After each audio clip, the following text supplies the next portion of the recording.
Welcome back to Superbly Said Advanced English Vocabulary and Phrases. The phrases we're looking at today are drawn from a recent SpeakDuo lesson. That's right. And you can always go to SpeakDuo.com to meet people from around the world who are practicing English on video calls. It's a great way to build confidence. And confidence for advanced speakers, it's not just about grammar, is it? It's about finding that perfect word, the one that captures the exact social nuance you're aiming for. Moving past the purely functional word to find the really expressive one. Exactly. So let's jump right in. First up, we're going to talk about the language of conflict. Okay, so the first phrase is a tiff. A tiff. It means a petty quarrel, usually between friends or lovers. A classic example would be, we had a little tiff about where to eat dinner, but we made up 5 minutes later. Right. So why not just say argument or dispute? I think the core difference here is it's about gravity, how serious it is. Totally. An argument or a dispute just sounds heavier. It suggests there's a real issue, maybe even legal stuff involved. Whereas a tiff, it immediately tells you the disagreement was minor, short-lived, probably over something completely trivial.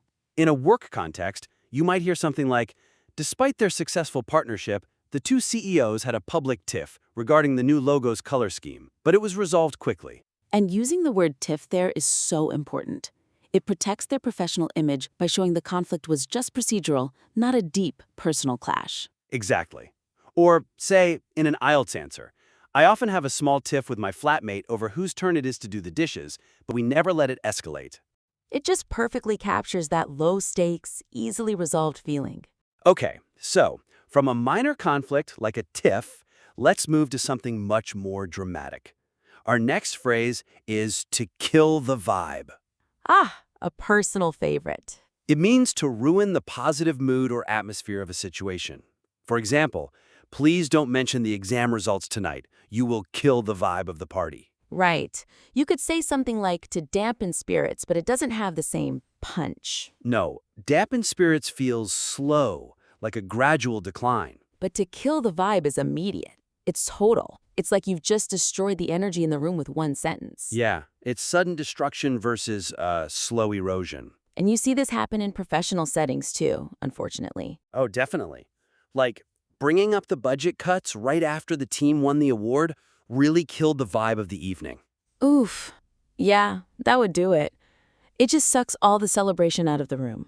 And for a more general example, I hate when someone focuses only on the negative aspects of a situation.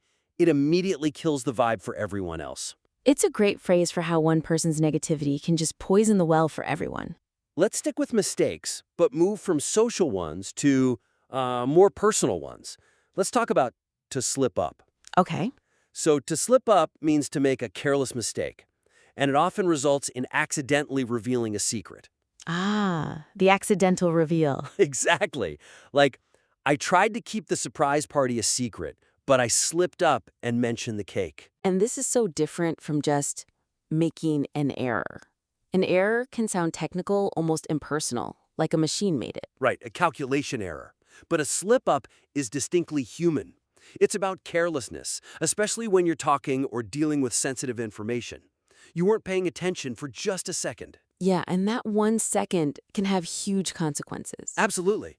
In a high-stakes scenario, the diplomat carefully rehearsed her statement, knowing she couldn't afford to slip up on national television regarding the trade agreement details. Because one wrong word, one little slip-up, could cause an international incident. It's not about math, it's about the information. And more generally, I think public speaking is challenging because the pressure makes you more likely to slip up on small details. It really captures that feeling of human fragility under pressure. Now, sometimes the feeling isn't about a mistake, but it's more of an unsettling feeling.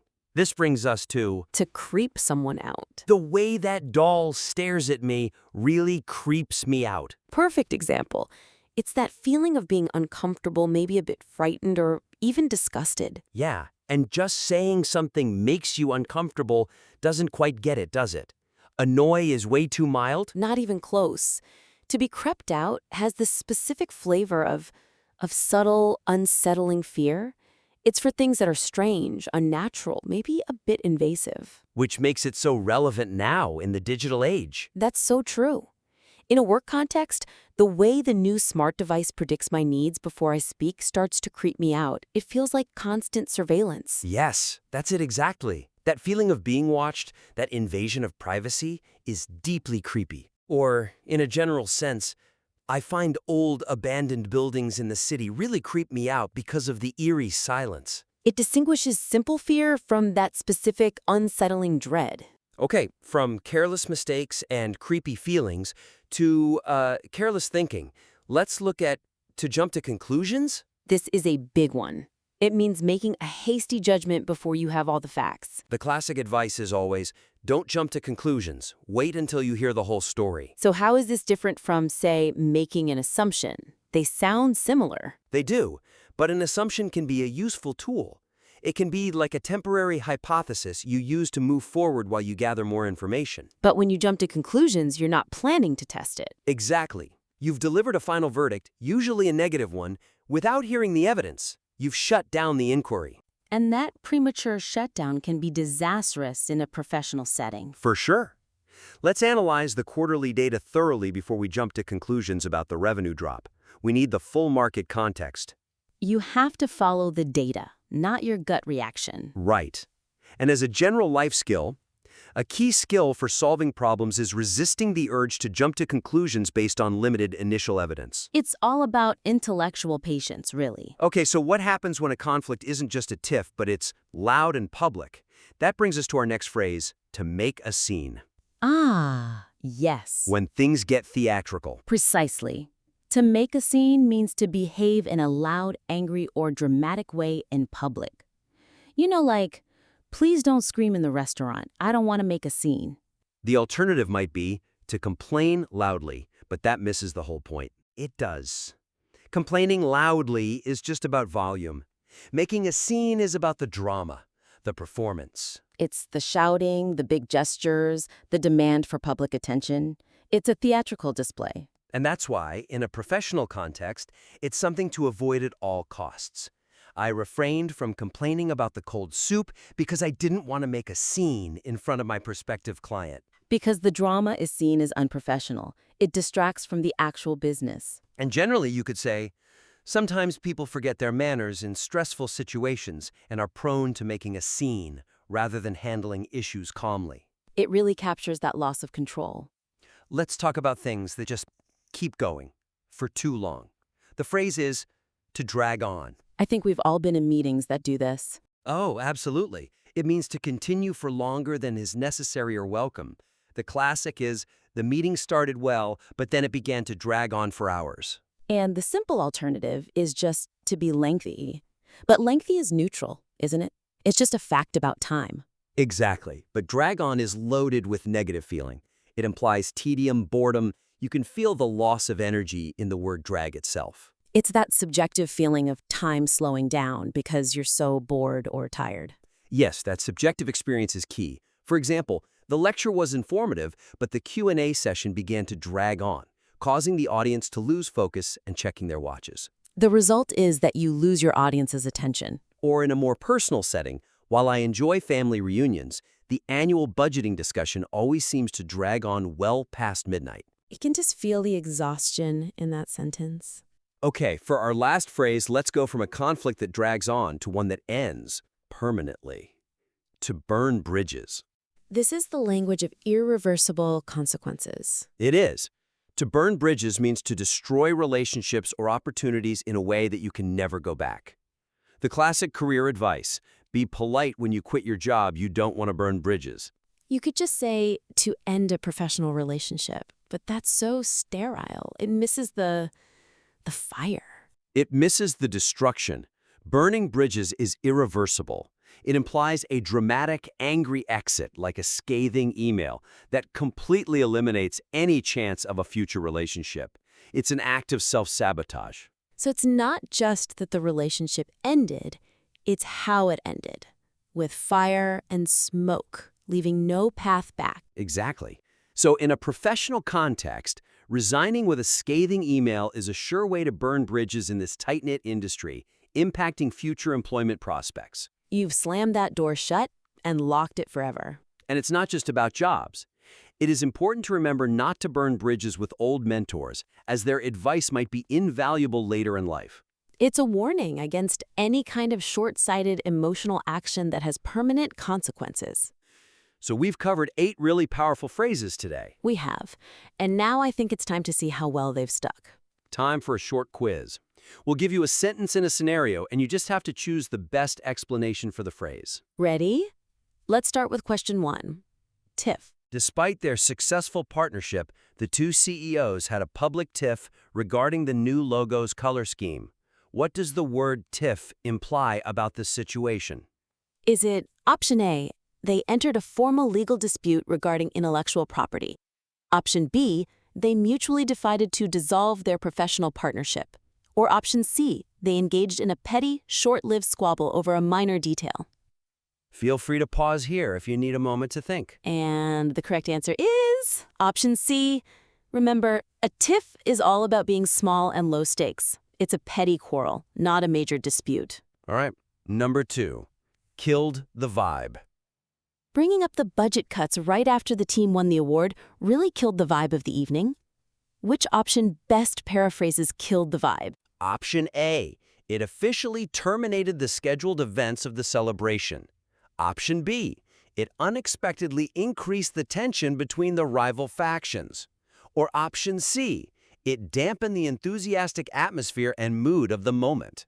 Take a second to think about the energy of the phrase. The correct answer is option C.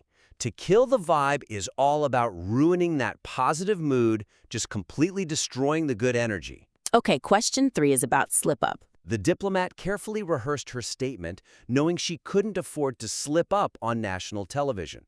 In this context, to slip up means to... Option A, intentionally deviate from the script to improvise a new section. Option B, physically lose balance and fall while walking onto the stage. Or option C, make a careless mistake that might reveal secrets or incompetence. Think about the kind of mistake we're talking about here. The answer is option C. To slip up is to make that careless human mistake, especially one that reveals something sensitive. Excellent. Next up, number 4. Creep me out.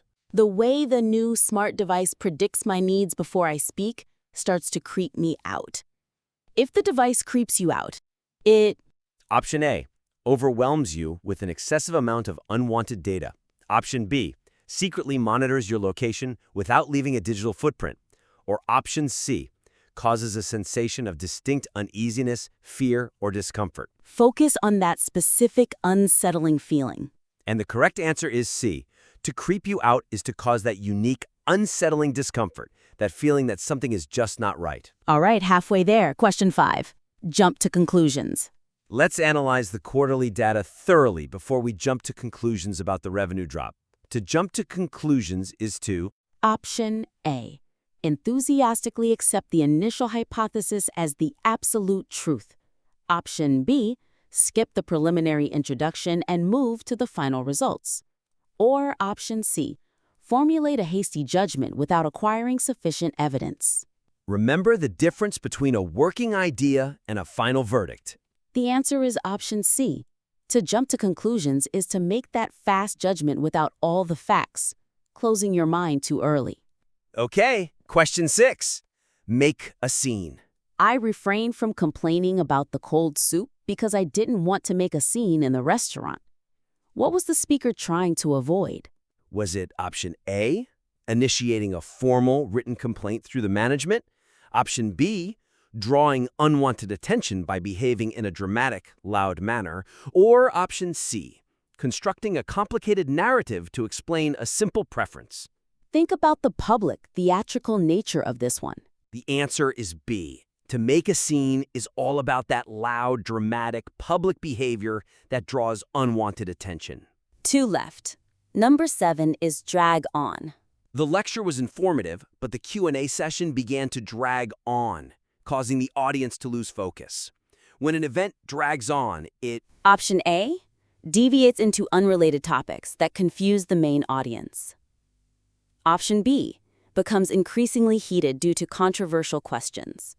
Or option C, continues tediously for a duration longer than is necessary. Remember the negative feeling that's packed into this phrase. And the answer is C. When something drags on, it continues for too long and becomes tedious and boring. Last one, number 8, burn bridges. Resigning with a scathing email is a sure way to burn bridges in this tight-knit industry. To burn bridges metaphorically means to Option A, ignite a controversy that spreads rapidly across social media. Option B, violate the contractual non-compete agreement signed previously. Or option C, irreversibly destroy relationships that might be valuable later. Think about the finality of this action. The correct answer is C. To burn bridges is to destroy relationships so completely that there is absolutely no going back.